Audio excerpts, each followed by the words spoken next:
Hi guys, here's a treat with Dr. Uche Odiatu. Today we're talking about wellness and your wealth being your health. And as a peer-to-peer effort, we are reaching out to industry leaders that can guide us with their experiences for a better life in our practices and our personal lives. And thank you for joining us, Dr. Odiatu. Hey, my pleasure. I love sharing. I love different platforms. You've done a great job at disseminating information. So I'm inspired by your passion for learning and sharing. And you're in the clinic at nighttime. You're doing your social media. You're on the road. I'm in awe of your Renaissance man-like status. Well, I get a lot of energy from the successes of my peers, and you have a long career of helping doctors. So I'm very interested on what your motivation has been. But we'll get to that. Let me give an introduction to the audience, to my network that is now expanded over 50,000 people on different platforms, and I'm sure they want to hear why. I mean, you're an author. You published A Miracle of Health in 2009. You've been a wellness advocate. You have a busy life, as busy as anybody else, with 4 children, probably busier.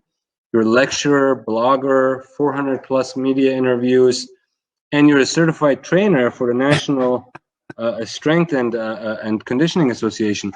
So, Dr. Uche, what is the motivation behind all of the things that you're doing for our colleagues? Good point. It's my purpose on the planet. I love helping people become better. I love being around people who inspire me. I think many times if you learn something, sharing it is the first thing you should do. Anytime you learn something and keep it inside, it helps no one.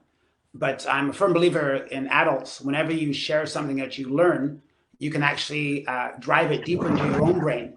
So what I share with patients, my team, audiences, friends, and it's bi-directional. Every time I get into an audience and there's questions going back and forth, it increases the synergy of learning. It's really quite a network of everyone up-leveling their brains and their bodies at the same time. I spent a day in New Orleans, and it was the Big Easy, but tough crowd, fun though. Like I was at Seattle Study Club, and there were 150 people, and they were just good questions, good discussion, powerful inspiration. 76-year-old dentist was saying how he changed his blood work in 30 days by eating a plant-based diet, and how he feels better. And then I inspired him to start doing weight training. So this is 76, he's still working, a periodontist. It was inspiring.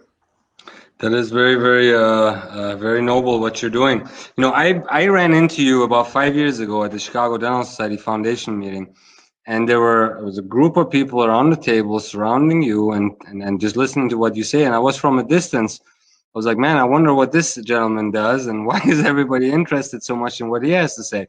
So I wanted to always connect with you and actually have a discussion. But then I learned to all the different venues where you are that you're actually motivator and inspirer to dentists to carry on better lives. And rest assured, I used to be a very big workout buff, so I know that there is a very, very strong connection between mental health, physical health, and your productivity, not just in the clinic for your patients, but also for your family and at home and all those things. For sure. I saw your picture. You look good. I saw a bicep vein. I saw pecs. That was in dental school when we had a structured life. Yeah. So, well, with the school and the kids, all of the colleagues, we would all run to the gym after school. But things have changed quite a bit for me personally, and I want to ask you some questions about how to increase that motivation level, because it comes and goes and comes and goes. But you studied at University of Manitoba, which a very good friend of ours and an innovator, Dr. Nisnik, is from. There's a lot of innovation that comes out of that school, eh? It's a great school. Tony Iacopino, a DMD and a PhD, led the field for about 8 or 9 years. We had Dean Schwartz. We had, and yeah, a lot of new people. It was small classes. Our class was about 25, so you couldn't sneak under the radar and not know how to do an onlay or something. Like everyone knew exactly where you stood. So by 4 years, clinically and lab work wise. They had us casting gold crowns back in the 80s, like casting gold crowns, waxing up dentures. It was quite a cool time to understand that aspect of dentistry, And I've been a dentist for 30 years, like 30 years. 3 decades. So I love talking to people like you, like Dr. Blatchford, Dr. Williams, and Dr. Christensen, and all these doctors that have decades of experience can really guide us so we don't make the same mistakes. It's essentially the peer-to-peer concept. well, my thing is, there's a lot of people use time and busyness as an excuse for not being in shape, not taking care of yourself, not eating healthy. And I tell people, it's on the road, in a plane, at the office, on vacation, 8 time zones away. You can always find a gym. Interval training is the busy professional's best friend.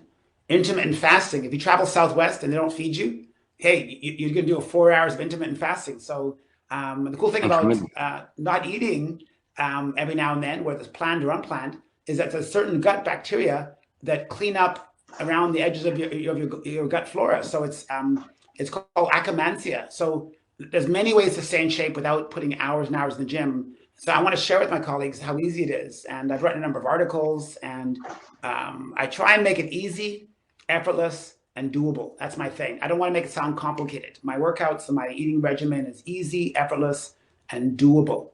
And that's my gift to my colleagues. So I want to also learn about your courses later of what you do. But let me play devil's advocate here.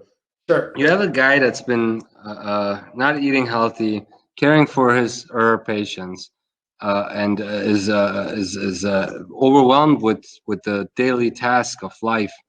That it's very hard for them to get started. What would you recommend to someone like that to get started, and how do they overcome the initial phase of pain that you actually have that changes your mood while you're sore, going to an office with a full load of patients?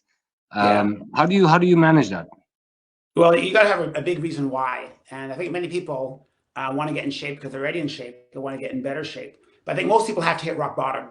They have to have a diagnosis. They have to hit the wall. They have to have an injury. They need to put a stent put in, and there's no better time to start. I don't care when it's to start. The body is very forgiving, and the minute you get started, you'll find out almost by like the law of attraction that people show up as guides.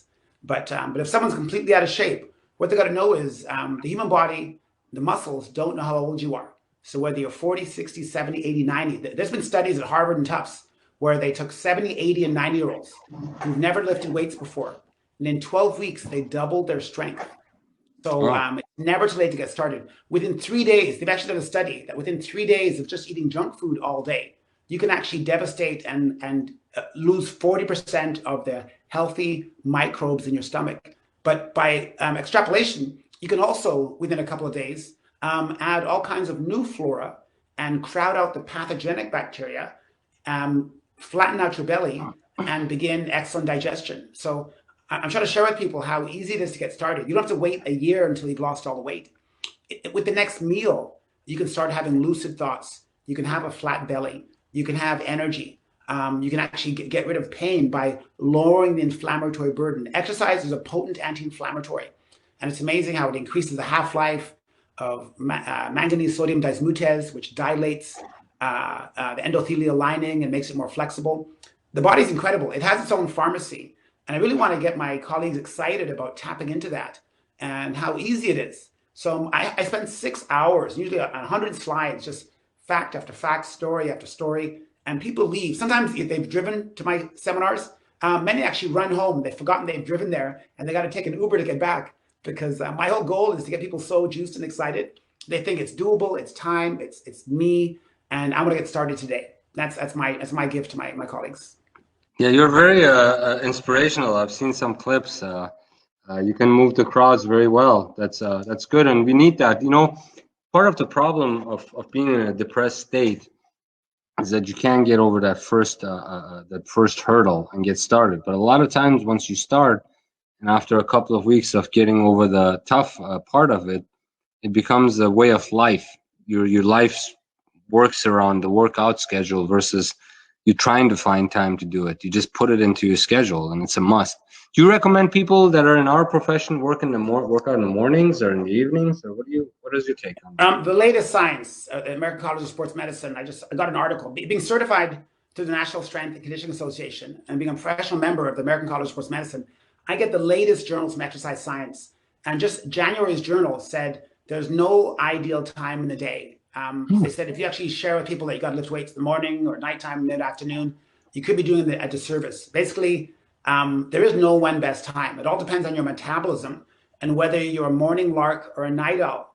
So night owls do better at night. It's genetically driven that some people are just night owls. Some people are genetically driven that they have the highest energy in the morning. So it depends on where you are with your metabolism and your energy levels. So there is no one best time of the day. I'm more of a night owl, but I do force myself to go to bed anywhere from 11 to 12 o'clock. But I've worked out, though, I need at least a minimum of 7 hours sleep. And that's, from Matthew Walker. He's a neuroscientist out of Berkeley. Said 7 hours is the minimum amount of sleep you need to regenerate your brain, recover from injuries and digest food, and process emotion and process memory. Wow. So the myths that when I was working out aggressively back in the day was my life 6 days a week. And I'm getting back into it, but it's off and on. Once you drop off, it's hard to get back on, and then it's the demotivation factor. But so the myths about working out in the morning on an empty stomach where you burn more calories, or at nighttime when your energy is depleted during the day, these are all myths. So you're saying that it all depends on your BMI and your metabolism and those kind of things. For sure. And it's very 1990s. It's that whole thing about 6 small meals a day. It's like you might as well wear your MC Hammer pants and play Vanilla Ice records. So nutrition's always changing. And I think dentists, by definition, because we're very analytical, and many times they get paralyzed by the analysis of, if I say something about, it's a good idea to take a probiotic every day, and it increases the strength of your mucosal and your humoral immune system. And right away they say, can you take too many probiotics? Or if I said, sleep is anywhere from 7 to 9 hours is a good amount of time to recover. Can you get too much sleep? And I think smart people are stuck so much in the analysis, they never make it through feeling, which makes you stirred into action, and it never gets them moving their feet. So people know enough already, and I want to challenge people that most people know enough already. Most people say that I need to work out every day. I don't work out every day. There's actually studies. They did a study at Stanford about 8 years ago, and they showed how literally going from nothing to 30 minutes once a week could lower your risk of mortality from cardiovascular disease by 47%. Sure. So doing nothing to a 30-minute walk a week could lower your risk of mortality by 47%. And this is the American College of Sports Medicine Journal at Stanford. So that's incredible. This is a huge study. It was 4,500 people. So I like to quote studies. I like to share with the research. Because I did a keynote in Atlanta last year in February. And I keynote, it was it was a little intimidating. It was cardiothoracic surgeons and doctors of the heart from professors from Harvard and Emory. So we're talking an elite group of clinicians. And my keynote was physician heal thyself. And, what do you think? A dentist, born in England, went to school, University of Manitoba. But every one of my slides, I cite references and I share practical tips. And I'm trying to ignite that passion once more. And I think, and after, I don't need rave reviews, but they said, Uche, for the first time, we've actually heard there's science behind at 40, 50, 60, it's not too late. And because I share the science of Lancet and the New England Journal of Medicine, they let their guard down and they listen to me. And because I looked the part, if you're 50 and, you got a flat stomach, you got a six pack, you got a bit of a bicep vein on you, people listen to you, So yes. I have the energy, and I really like to share with people that I don't have a monopoly on it. And it's there for anyone if they follow these certain steps every day. And that's my big part of my insight. So when we were doing the research back in the 90s and early 2000s, a lot of those myths that you were talking about were the subject matter. And so what do you, for somebody that is unable to get to the gym every day, 30 minutes a week is obviously doable for anyone, but somebody that wants to get into it more, because you're going to also explain to us, possibly, hopefully, some correlation of research between people that are productive and work out versus those that are not. Okay. So what do you do? What exercises would you do in a dental office, or do you lunchtime or before you get there or after, for people that are unable to get to the gym every day? Well, the whole thing about 10,000 steps is a little bit overrated. I think 10,000 is very hard unless you're walking at least an hour a day. So unless someone has a dog or dogs, or you walk to work, 10,000 is really challenging. I think the average North American, it's 3,000 steps. So I think I would rather have people hit 5,000 every day and feel successful than hit 10,000 a couple of days a week and feel like failures. It's amazing how people beat themselves up. And because we're so intense. We're so perfectionistic in our profession. The minute you don't hit 10,000 a few days in a row, most dentists say, I'll start again in January. Yes. So I say go for 5,000. It's much easier. And that could be as little as just walking down to get Starbucks instead of using the coffee maker in your reception area. That could mean instead of working on insurance forms at lunch hour, going out and get some fresh air. You know, Sean Stevenson wrote a book called Sleep Smarter. He said that if you go outside in the middle of the day, you can actually reset your circadian rhythm. And basically, when you get natural light on your retina into your suprachiasmatic nucleus, it resets your body and you can actually sleep better that night. But most of us spend the whole day inside. You know, we're so dedicated to our staff and our team with huddles and meetings and having reps and lunch and learns. We never get outside. And we wonder why we fail to go to sleep at night. But we were meant to be outside. When you think of, you know, 200,000 or 300,000 years of human history, we spent a good portion of our time outside. In 2020, 70% of our waking time is spent sitting, which is almost, they call sitting the new smoking because it's tantamount to a slow euthanasia of our physiology. We were meant to get some sun on our skin. We were meant to get outside. We were meant to chop down trees. And, you know, doing surgical extractions is tough. But if obviously you got the finesse like you have, it's easy. But we don't do anything physical anymore. You know, we earn our money typing and logging and prepping. And these are really fine little, you know, little muscles. What we really need to do is we have 600 muscles, 206 bones, 350 joints. And we got to do big, you know, compound movements. So one of the things I've done is I put a pull-up bar in one of the entrances in our office. You know, the team hang. We've got different specialists jumping up and doing chin-ups. We have chin-up challenges. We do walking lunges down this big, long hallway. We're always throwing a leg up and stretching our hamstrings. And I think it all, you know, they talk about the trickle-down effect. It may not work that well in politics, but the trickle-down effect works very well as a leader in a team, or people look to the dentist. So I think if the dentist doesn't smell like fast food, and you have a smile on your face, and it's very easy to ignite the team's energy, and then everyone benefits. They've shown that that when you are athletic or physically fit, you're 10% more productive. So that's a pretty big amount when you think of the bottom line or production. Being 10% more productive without buying a CIRAC, you know, CIRACs are amazing, but without buying any new equipment, if you can be 10% more productive, that's incredible. And all it is from being active. So our entire mission is exactly that, because you're hitting a chord with all the dentists. Uche, let me ask you, do you own your own private practice? No, I'm an associate now. I think a big part of my life, just because, you know, I'm in 35 cities every year. I do about 80 lectures. I'm still in the office 2 or 3 days. I wouldn't mind doing only 2, but it's 3 days. I write articles with 4 little kids. The youngest is 4, oldest is 13. So between that and taking care of myself and taking some time off to get some sun once in a while, it's a pretty busy life. So I enjoy being an associate. It allows me some freedom to come and go. It's a great office where I'm at. They really appreciate what I do and a lot of the social media buzz. I'm on the TV a number of times in the city. And I always generate and bring the energy back to the office. Like that's the you know, the mortar and bricks where they can get a hold of me. So the office likes the notoriety that the office gets. Good Google reviews, and I share the prestige. Like I said, all my peers, my colleagues, are into the mouth-body connection. We have, you know, total patient health is something dentists are. It's within our scope of practice to talk about. Because I think I said the medical school in the States that has the most hours of nutrition is Tufts. They have about 22 hours in the whole 4 years. The average dentist does more than 25. So there's 180,000 dentists or more in the US that all have at least 25 hours of nutrition in their 4-year program.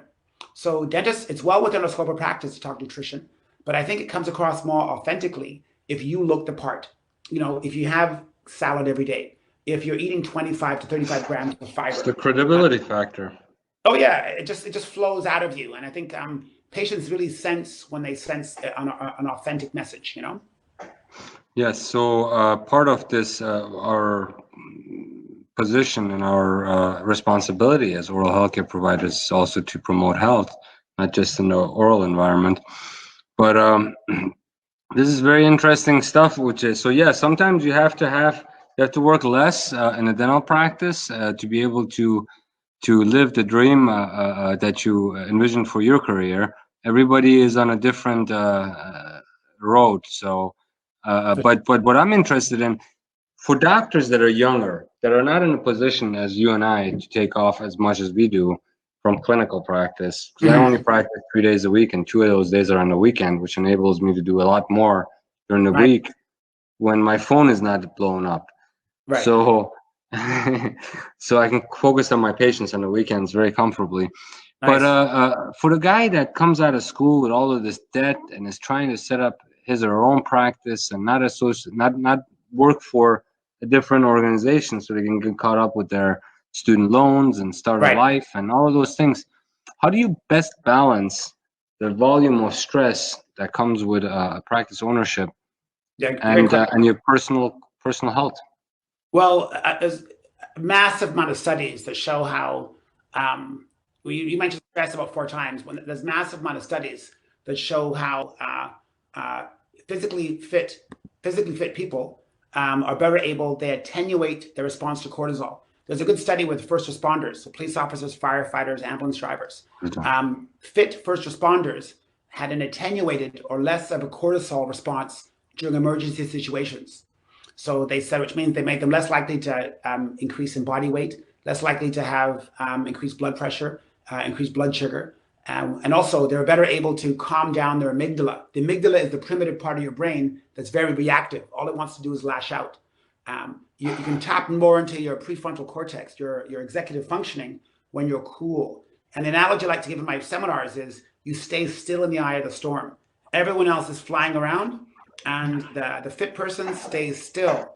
And when you're still, you can tap into past learning, future insights. You can get left and right brain, because the whole thing is when you're on fire, your sympathetic nervous system, which is all about fight, flight, or freeze, is calm.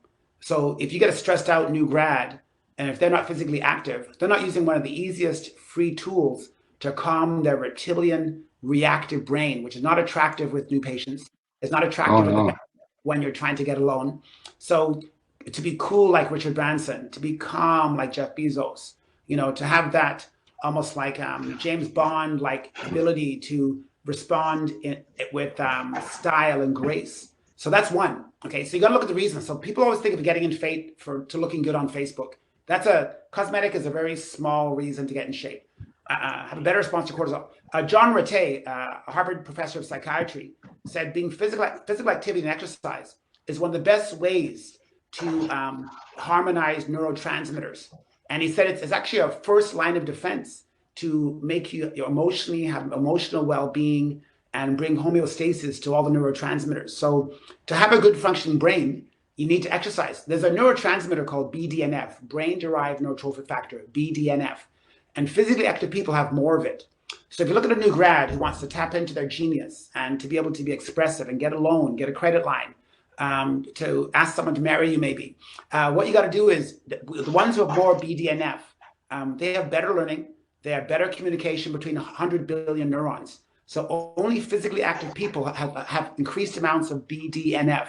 And John Ratey, medical doctor in Harvard, said it acts like miracle grow in your brain. It makes the synapses bushier, and it makes you fire easier, and it encourages learning or neuroplasticity. See, I haven't even mentioned the flat stomach yet, but every new grad needs to stay still in the eye of the storm.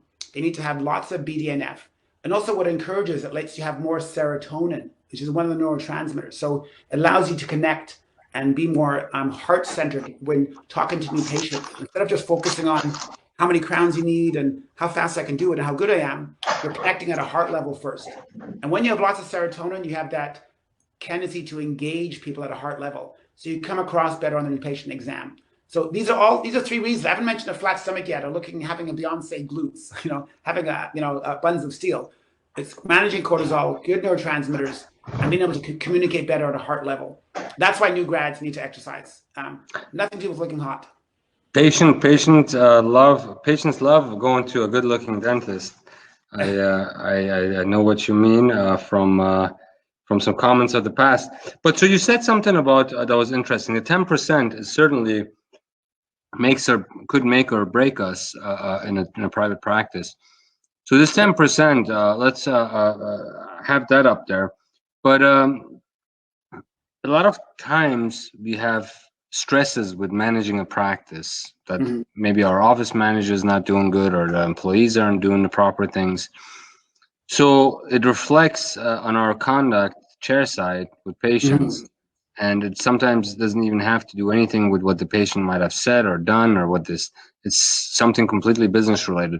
So what is the best way of using exercise as a means to let out our frustrations? Do you have any comment on that?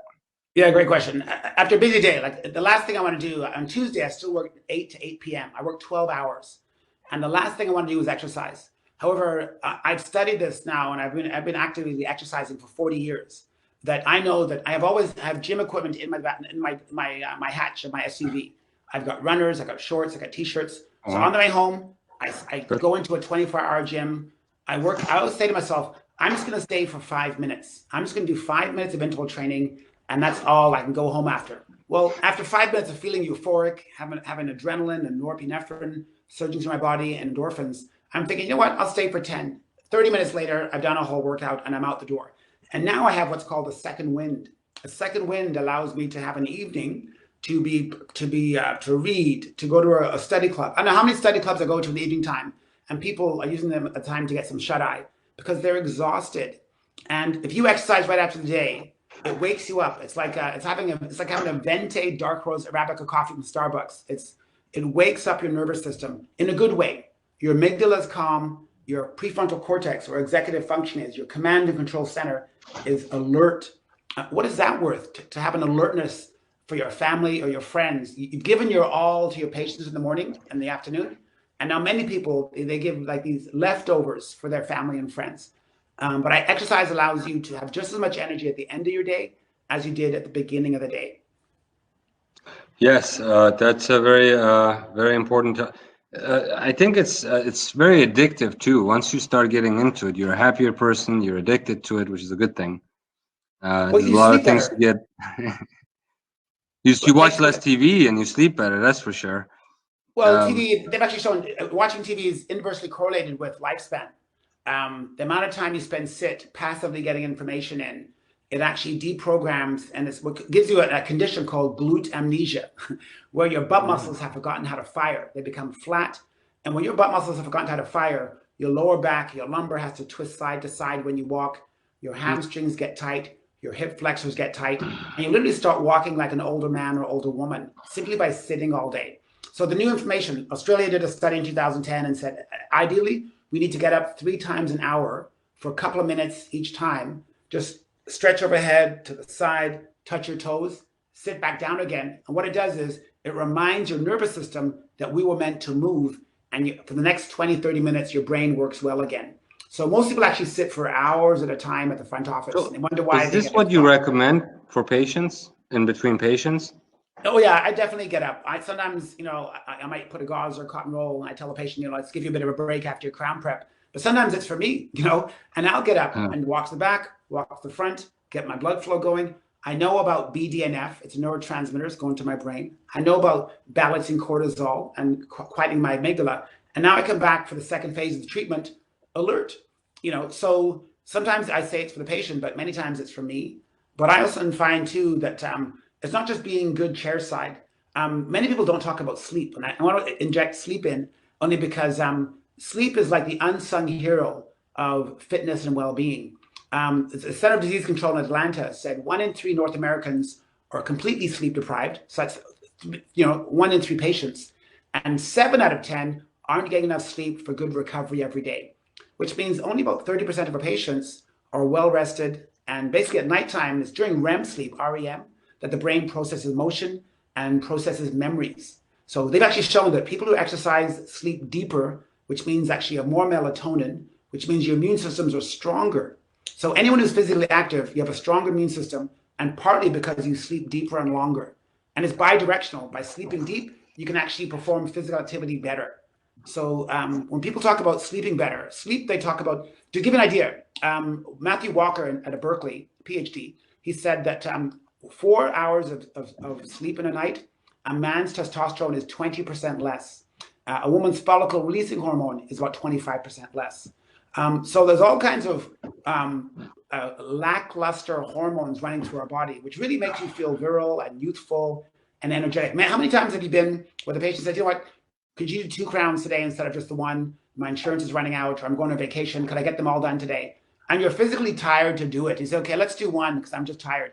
But just having the energy to do a second one or work a little bit into lunch, treat the team, that's how productivity happens, because you're better able to say yes to opportunities than being tired, you know? So that's, and again, I don't talk about flat stomach. I'm talking about energy, immune system, and well-being benefits of being physically fit, not just about looking good at your high school reunion or your college reunion, you know?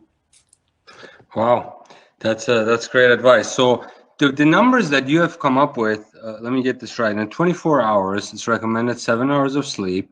Yes. And I presume you're talking about 1 hour of working out, however that might be shaped, anytime during the day. You don't, not necessarily. You don't have to work out every day. I haven't How worked often out. do you work out, Uche? How often do you work out? I'm very intuitive now. You know, Stephen Covey wrote a book called 7 Habits of Highly Effective People. I would like all my audiences and readers and listeners or viewers to get to the point where they have unconscious competence. Remember that book? It's from the early 80s, late 80s, early 90s. He said most people are at unconscious incompetence. They're out of shape and they don't know how bad they're at until they get hurt or diagnosis. And now they're at conscious incompetence, where they know they don't feel good, they don't like the way they look, and they're trying to get better, but they can't. And then I like getting people when they're consciously competent. That's when they're counting calories, counting their macros, trying different diets, keto, paleo, they're doing all this stuff. But the sweet spot is, though, it's called unconscious competence. You no longer have to count calories and carbs, and because unless you're an athlete or a trainer, who cares? The whole idea is that you want to get in shape, look good, get to maintenance, and then spend your life doing what you should be doing, enjoying your office, leading your team, enjoying your friends and family, traveling. You shouldn't be counting kilos and weighing out, skinless chicken breasts and try to find your BMI at university physiology lab. Get fit. Maintenance is easy. It's like once you have a program started, maintenance gets easier. But I want to get people out of stalemate into action. So what percent would you allocate to the 3 items that you have discussed? Diet, sleep, and working out. Yeah, so all the sleep experts say minimum 7 hours a night. 7 hours a night, right, allows you to have 100 minutes of REM, and allows you to have your cycles, about 4 to 6 cycles of 90-minute complete cycles. So you have good melatonin. So 7 minutes minimum. In terms of working out, I would say because there's 3 parts of a full exercise program. Resistance training, there is cardio and flexibility. So resistance training, cardio, and flexibility. Yoga is a great way to get flexible and balanced and a little bit of strength. I would say minimum once a week, go to yoga class, $20 for a drop-in, so once a week, okay? In terms of aerobic conditioning, I would say, I have an article called Exercise When Less is More, and I can make that available for you. It's Please 5 do. pages. Yeah, I'll send it to you. And it's all about the fact that you can do the new science of interval training says as little as 6 minutes is equal or better for you than 1 hour of steady state training. So think of that, 6 minutes of it's so high, low intensity, alternating back and forth for 6 minutes, including warm up, is equal or better for you than steady state training. And actually, it increases max VO2. Max VO2 is a gold standard way to show how your body takes in oxygen, uses it, and sends it out. So and interval training does that. So I'll make that article available to all your viewers today. I'll send that to you. Is that something you could do in the back of the office? Interval training can be done on the stairs. Basically, what you do is you do a warm up of a minute, right? And then you do 20 seconds of higher levels of intensity. So you go up the stairs, and then you actually walk down the stairs slowly to recover. And then you run up the stairs, and then you walk down to recover. And then you walk down the hallway. It's all about alternating intensity. Yes. It's all about alternating. So so cavemen and cavewomen in prehistoric time never jogged. You either walked, saw your prey and you attacked it, or you were chased. But by no lion or something. Jogging is not efficient. Jogging is not efficient. If you're a marathon runner or a triathlete, you might need to train for jogging. But if you want to get fit quick, and if you want to stay fit, interval training is the way to go. So I'll give you that article. Yeah. And the third one was weight training. I think weight training is the key, because after 30, the average person, if they're not lifting weights, loses 1% of the muscle mass every year. So which doesn't seem like much when you're 35. But by the time you're 70, the average dentist has lost almost half his muscle mass. And they've actually shown now, Dr. Bente Pedersen in Denmark has shown that when you've lost metabolically active tissue muscle, your body no longer releases hundreds of chemical messengers with movement. and basically your brain slows, your gallbladder knows. So they said resistance training actually epigenetically turns back on mitochondria, which is the ATP factors in all your cells that make you feel youthful again. You know, here I am, like I'm a half a century old, and I could keep up with anyone in their 20s, you know.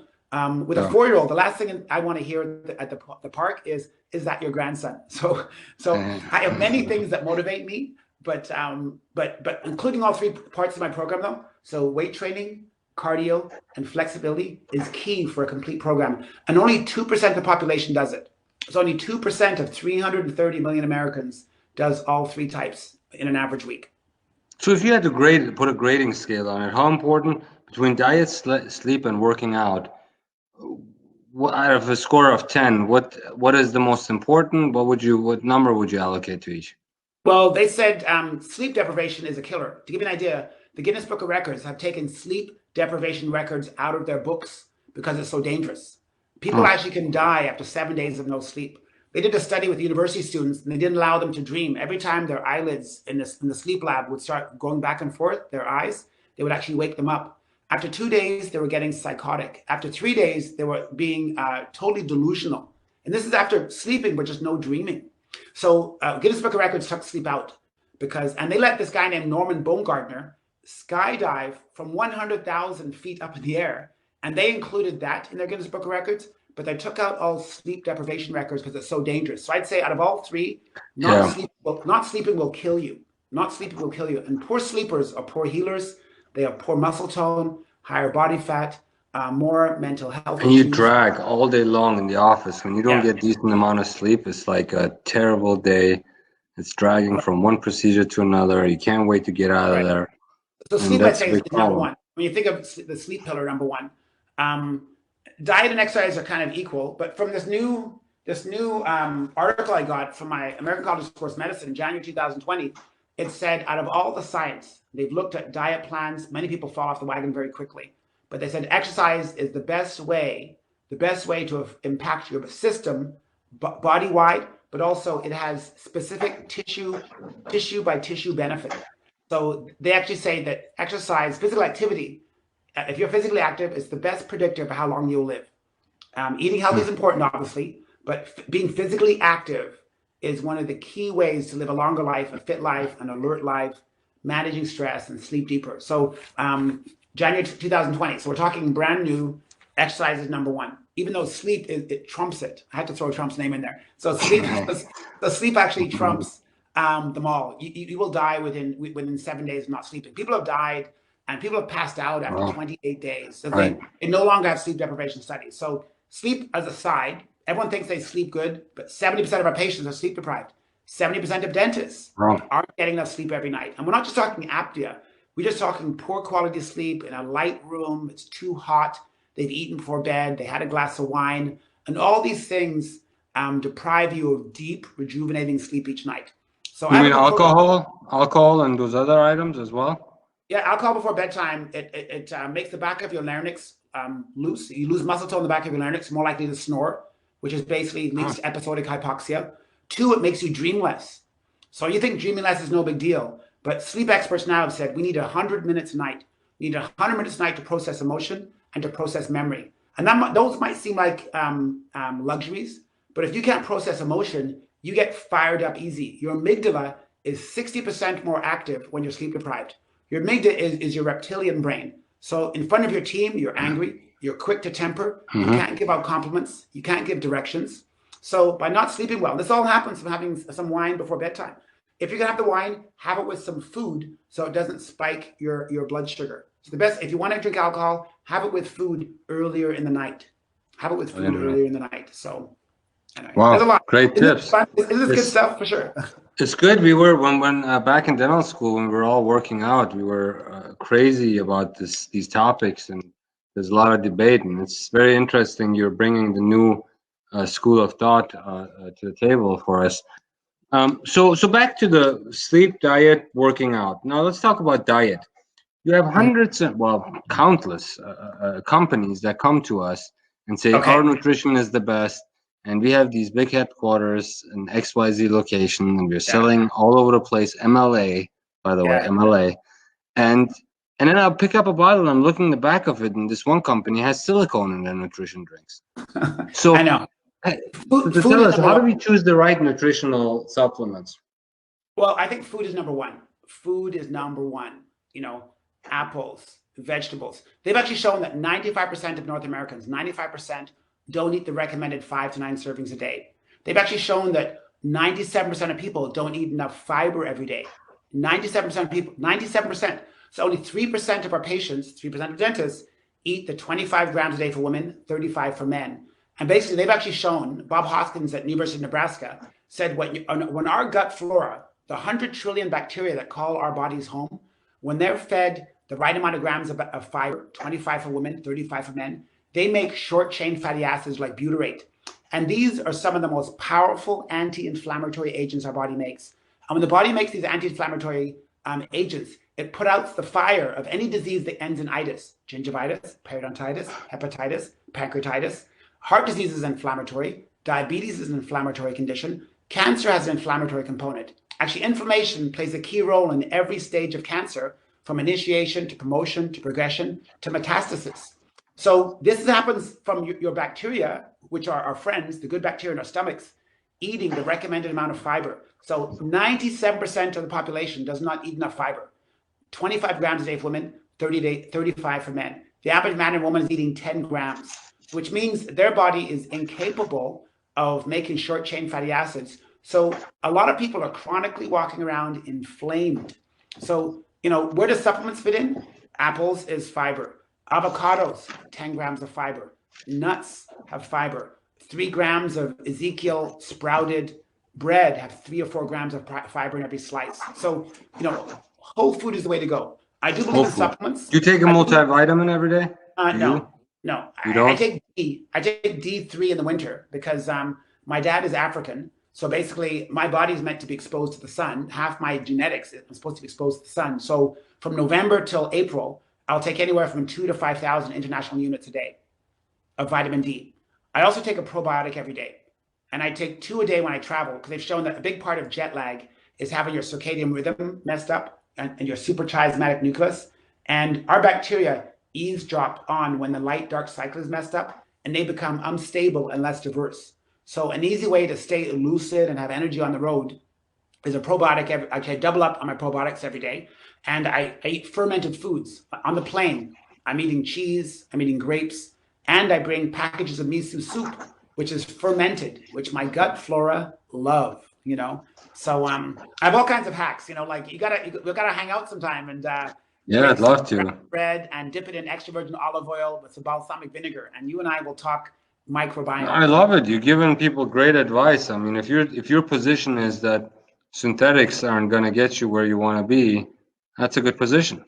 Well, food first. You know, supplements have their place, but food first. Food is always going to be there. You know, supplements come and go. Food is number one. Activity is number two. Good sleep is number three.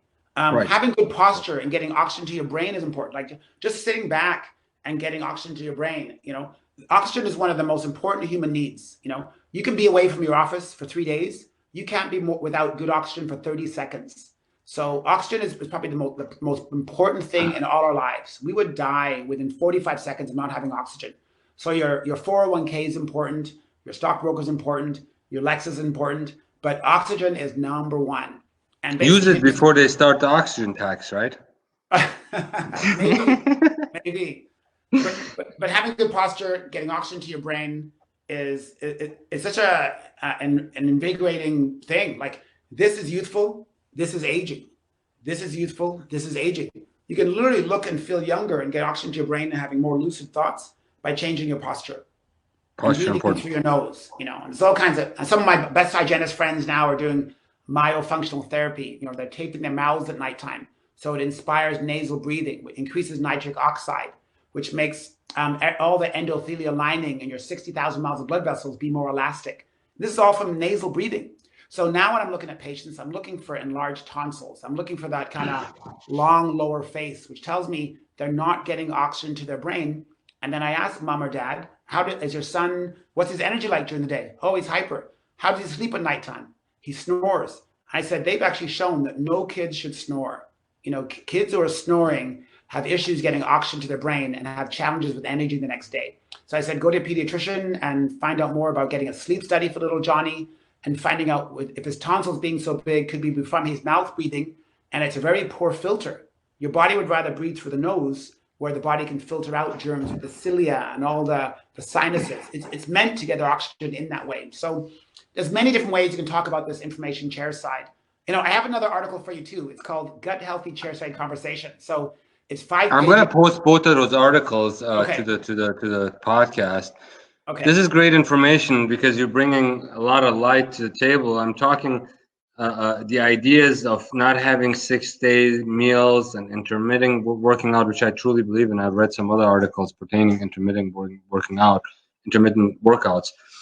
They're great stuff. So if you're not recommending 6 days, and put it into the dentist perspective, we sometimes don't have time to take lunch. Sometimes we run out without breakfast, Okay, I love it. So the whole idea, if you want to get lean, if you want to get down to your height, I weigh right now what I did in grade 11. I weigh 178 pounds.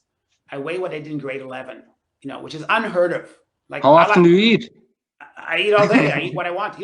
If your metabolism is good and your microbiome's balanced and diverse, and you're eating a salad a day, and you're eating 2 or 3 pieces of fruit and vegetables, the minute your stomach is getting what it wants, it doesn't crave the junk. But you can eat a big cheeseburger and fries, which is 1,000 calories. But what makes you hungry in an hour, your body didn't get the nutrition it wanted. You eat an avocado and an apple, you put some hummus with some cherries on a piece of bread, you're not hungry for hours because your body is full of fiber. And when it gets nutrients it wants, it shuts it off. It's like when you eat good chocolate, you can't eat the whole bar. Anytime you give your body quality, the cravings go down. And they've shown within 10 days, you can actually re-educate your taste buds to crave good foods. You can actually starve out pathogenic bacteria, which crave sugar, and you can actually repopulate with good bacteria by changing your diet around. The microbiome is very responsive to diet. And what makes dentists so amazing is the fact that Dr. Mesmanian at the California Institute of Technology said, if you have your health here, everyone knows your genetics impacts your health, right? Your genetics impacts your health. Well, the new science from the National Institute of Health said your microbiome impacts your health as much as your genes do. So your 100 trillion organisms in your stomach impact your health as much as your genes do. And the number one way to change your microbiome is to change the way you eat. And I tell my dentist friends, who's in charge of the eating apparatus? Dentists and hygienists, the dental team. This is the body-mouth connection. We're the ones that can help people eat better, digest food better, absorb more food better, repair, recover, and digest, and they become better. No one else does. No other health professional helps people digest and improve absorption of nutrients. Then this is where it starts here. 28 teeth, nice cuts, lots of saliva, no pathology. I send down the apple in a nice liquid format. Now my enzymes can digest the food, and now it becomes my arteries, my valve, my brain, my legs, my shoulders. And it's the dental team. This is the mouth-body connection. We are in charge of the masticatory apparatus.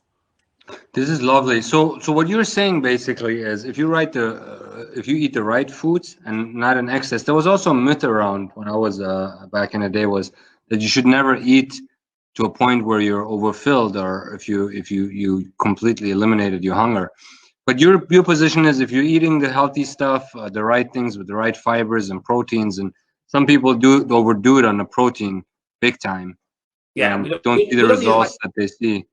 Unless you're an Olympic weightlifter or a major bodybuilder, we don't need the protein. They said, and I've heard nutritionists say, when the nutritionist from one of the professional baseball teams came and I heard her speak for 6 hours, and she said, if you're getting enough calories, you're getting enough protein. If you're getting enough calories in your body, you're getting enough protein. There's very few people actually that are sick from not eating enough protein. I do admit, though, we should have protein with every meal. However, most people, 200 grams a day, 150 grams a day. If you're a dentist, if you're driving a BMW to work, unless you're chopping down trees at lunchtime, you don't need 200 grams of protein, So a nice balance to the meal. Fiber, people are getting sick. When I say 97% of people don't have enough fiber, they're all getting enough protein. There's very few protein deficient adults in North America, but 97% are deficient in fiber. And this is actually from Dr. Michael Greger, who wrote the really good book. He went to Tufts. It's called How Not to Die. Very good title. But he showed where that 97% of people don't get enough fiber. And back, 20, 50, 100,000 years ago, the average human on the planet ate 100 grams of fiber a day, 100 grams. Nowadays, we're at 10. And look at the inflammation in our bodies. Look at the chronic illnesses. Well, half the food you get at these fast food stores aren't real meat and real. Well, it's corn, soy, wheat, and meat. Where's the fiber? So wheat has some fiber, but again, I'm looking at whole grain sources, not whole wheat, whole grain. So I love the bread called Ezekiel. It's not a sponsor. I love Ezekiel bread. It is 100% whole grain. It's sprouted, no artificial ingredients. You have to keep it in the freezer because if you take it out in a couple of days, you see green spots on, because really good food rots and goes bad. That's bacteria. So I only take out the 1 or 2 slices I need when I have it. I put hummus on, cherry tomatoes, spinach, maybe some salmon. I have 2 slices of bread with that in between. I am full, but I can eat 1,000 calories of cheesecake in 5 minutes, but I could not eat 6 avocados, which are 1,000 calories. I don't know. You've really challenged my view on all of these topics, because wow, it was protein, and then you look at it, and some people are getting gout from or other problems with excessive consumption of protein. And they're not getting the results they want. You were always told carbohydrates are going to be your biggest enemy. They're going to turn into fat, and the proteins will save you. I love carbs. Vegetables and fruit are carbs. There was a really good study. It's called The Global Burden of Disease, and it was written up in the Lancet, very prestigious medical journal. Global Burden of Disease. It looked out modifiable risk factors would kill people. So these are things that you could modify that if we change in their lifestyle, they wouldn't die. They said that 9 million people, 9 million people each year die from high blood pressure, which is a modifiable risk factor for disease. They said that 5 million people's deaths worldwide would be prevented by simply having more fruit in their diet. 5 million people.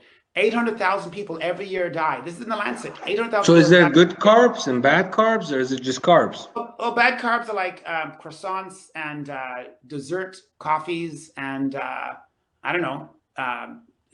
So dark foods like dark rice, dark bread, maybe sweet potatoes. Well, there's lots of paradox there.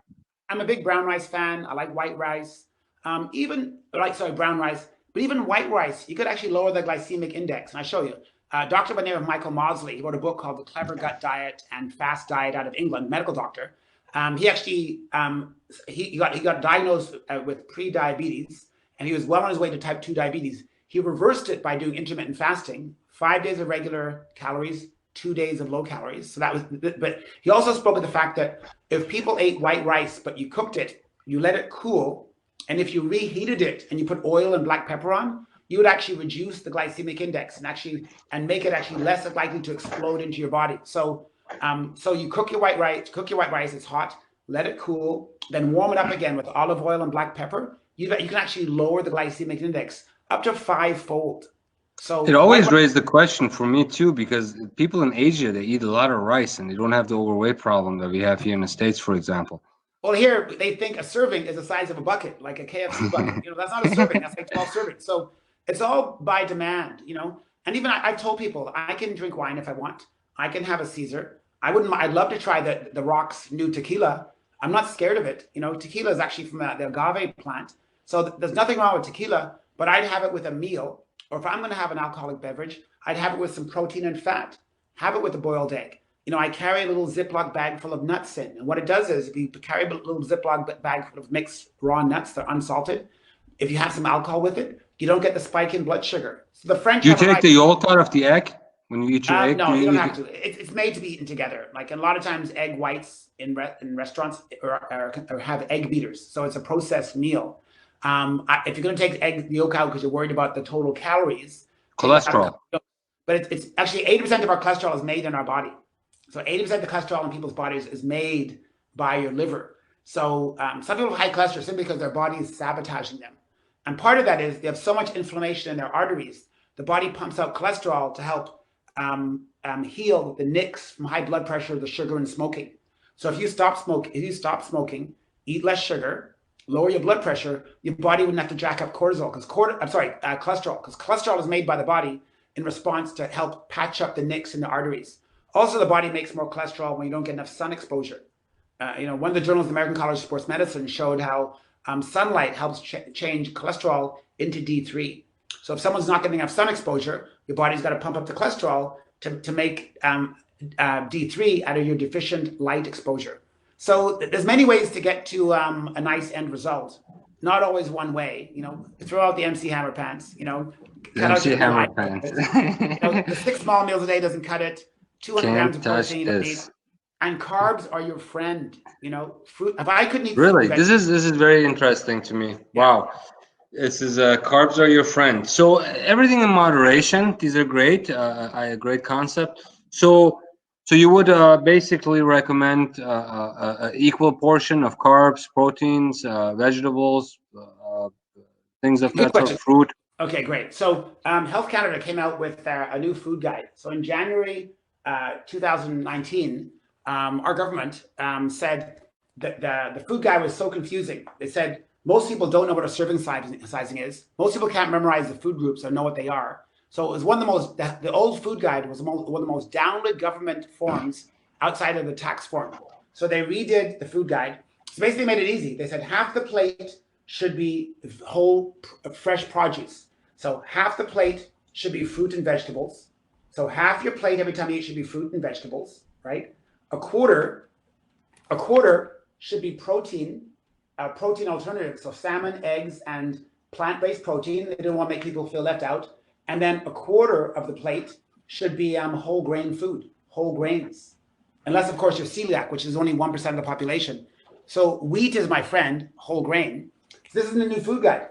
In our food guide, they also said the best drink that Canadians should drink is water. So that didn't make a lot of the beverage companies happy.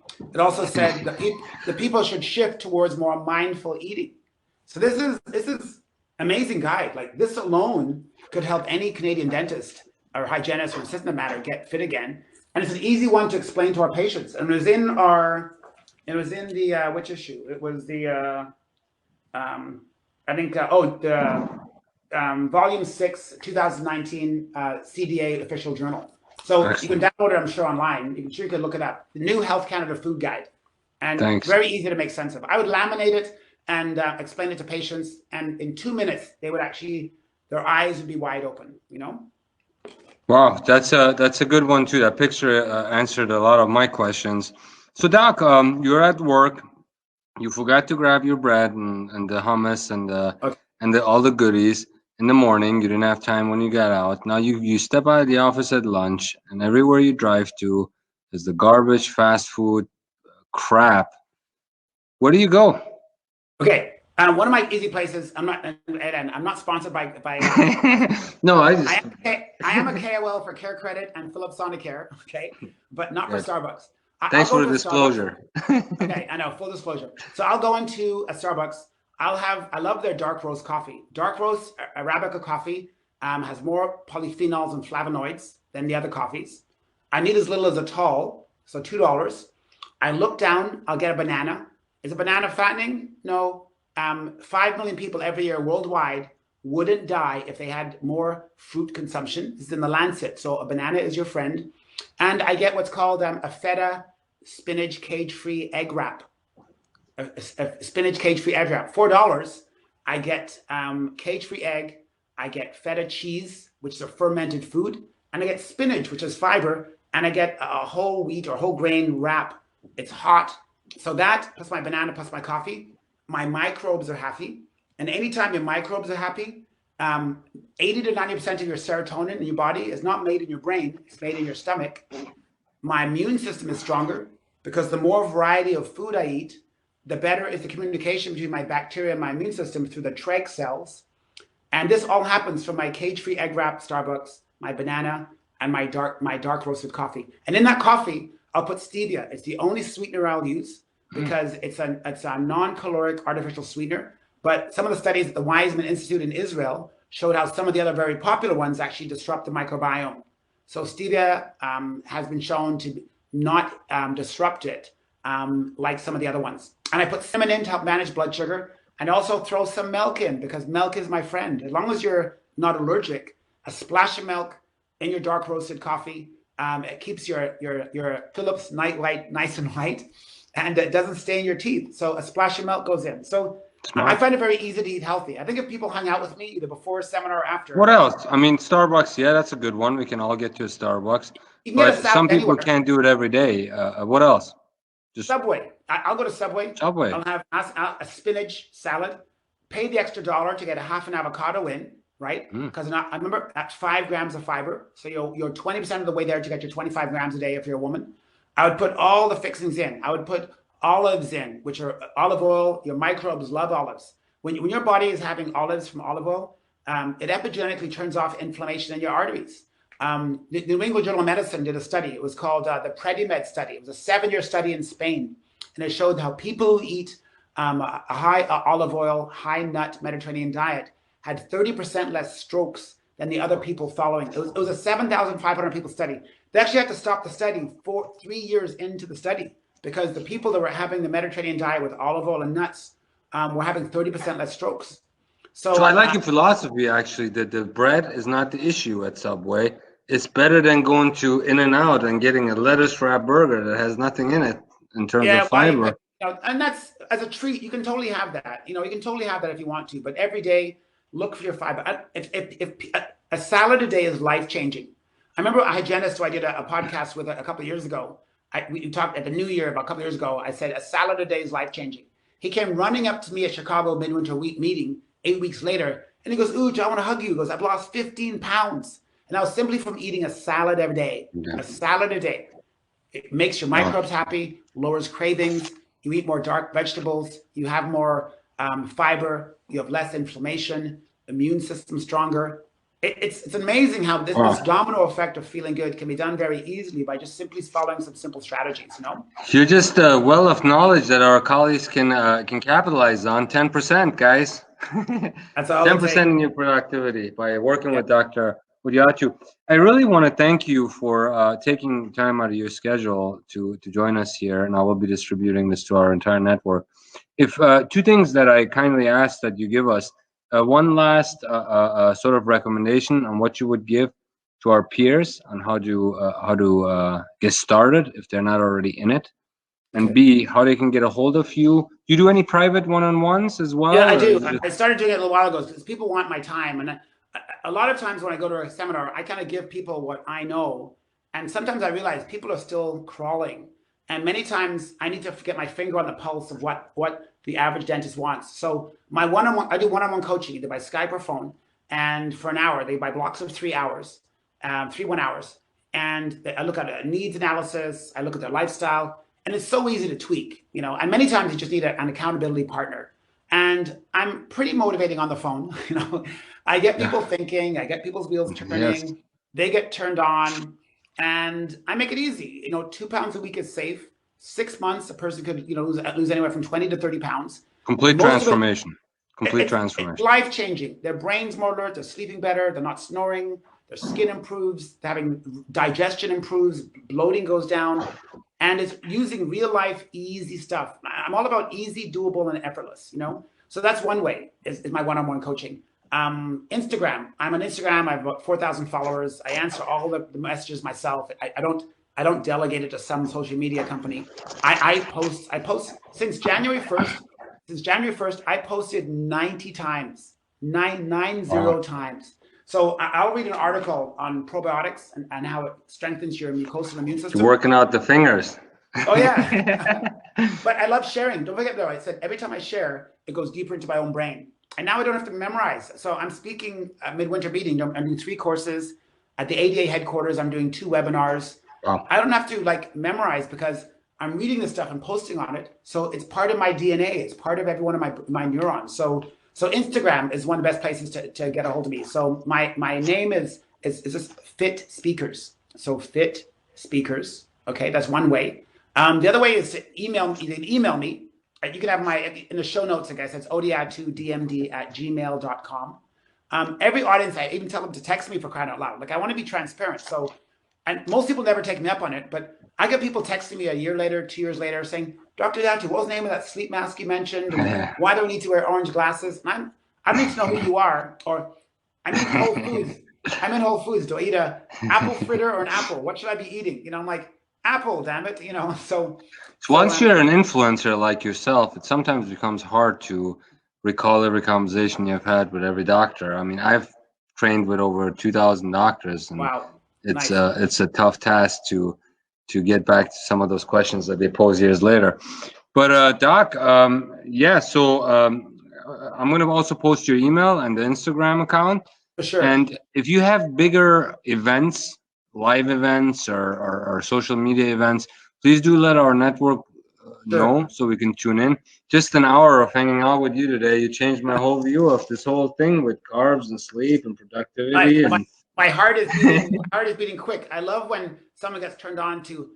I love a shift in perception. You know, the miracle is shifting perception, and that's where miracles start, with a slight shift in how you look at things. You know, like Wayne Dyer said, when you change the way you look at things, the things in your life change. So, if I've shed some light on your perception, that is, you know, that makes my heart beat quick. That's like one of the greatest compliments a speaker can make. I didn't give you information. I gave you, that's a new way of looking at it. That is what every teacher wants, a new way of looking at a subject. You know, that's amazing. Thank you, Dr. Shah. yeah, thank you. It's like being on a treadmill eating donuts and ice cream if your foundation is wrong right off the bat, you know, if you have the wrong belief system. So I really thank you for your time, Dr. Uche, and please continue to motivate and inspire us with your activities. I look forward to having another one with you in the months and years to come. Let's do it. All right, thank you. Have a great day. Yeah, that was good. Good questions, Dr. Shah. It was great. Hopefully your people feel the energy, and the fact that you mentioned you were in great shape and you've kind of fallen off the wagon a bit. It makes people think, hey, like we all can get back there. So that was good that you mentioned it, because I get in it. Once you get into it and you go at it, it just becomes a part of your life. But when you drop off, it's very hard to get back motivated. So having colleagues like yourself, peer to peer, motivate us and understand our challenges in our lives is a very beautiful thing. Yeah, thank you. It's who I am. I can't help it. My mom and dad was all about reading, sharing. So here I am, 50 years later, reading, sharing. So, are you gonna be in Chicago? Are you in Chicago? I'm wanting to come because I have to meet a couple of doctors and executives there. So I'll try to come to CDS, but I've been going to that one for over a decade every year. But going to Hinman at all in Atlanta or no?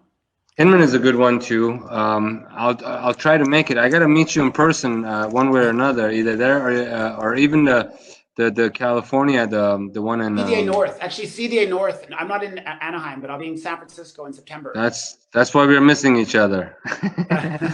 All right, yeah, I'll come up to San Fran. I'm not too far, but hey, February 28th at the University of Pacific. I'm doing a day for them. I'm doing one whole day, University of Pacific, to go to School of Dentistry all day. Wow. Friday, the 28th. Or the 27th, 28th, whatever that Friday is. You know, California is the most populated dentist situation in the country, and certain segments, possibly, potentially in the world, from Santa Barbara down to San Diego. How do people get up there for that? You sign up through UFP? No, I think it's at University of Pacific Dental School, but it's I'm doing 2 half days. One is on gut health, and the other is called Patient Lifestyle Habits That Sabotage Treatment. It's all about people who don't sleep well, stressed out, don't eat, and don't exercise, and how it sabotages our treatment plans. And the afternoon is on gut health, what every dental professional needs to know about the human microbiome.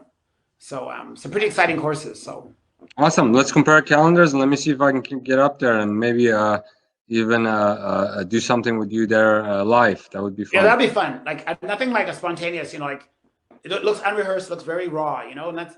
That movie Blair Witch Project, I think it cost $25,000. Remember about 10 years ago, the Blair Witch Project? It was a big sensation, yes. $25,000. It made, I think, 10 or 15 million. Yes.